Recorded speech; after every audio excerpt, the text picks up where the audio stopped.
محبت محبت کوشش یا محنت سے حاصل نہیں ہوتی۔ یہ عطا ہے، یہ نصیب ہے، بلکہ یہ بڑے ہی نصیب کی بات ہے۔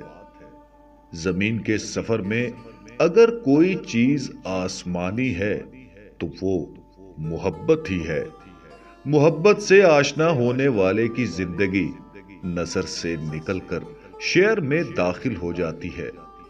وہ ہنستا ہے بے سبب، روتا ہے بے جواز۔ محبت میں داخل ہونے والا ہر داستان الفت کو کم و بیش اپنا ہی قصہ سمجھتا ہے۔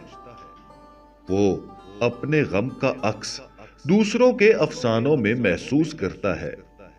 محبت وحدت سے کثرت اور کثرت سے وحدت کا سفر طے کرتی ہے۔ محبت زمین پر پاؤں رکھے تو آہٹ آسمانوں پر سنائی دیتی ہے۔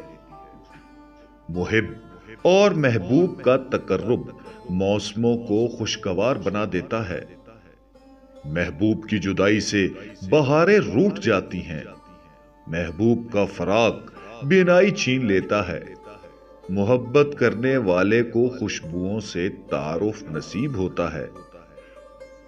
اسے آہٹیں سنائی دیتی ہیں، وہ دھڑکنوں سے آشنا ہوتا ہے۔ اسے نالہ نیم شبی کا مفہوم سمجھ آ جاتا ہے۔ محبت کے سامنے ناممکن و محال کچھ نہیں ہوتا۔ محبت پھیلے تو پوری کائنات اور سمٹے تو ایک قطرہ خون۔ واصف علی واصف کی کتاب دل دریا سمندر سے اقتباس۔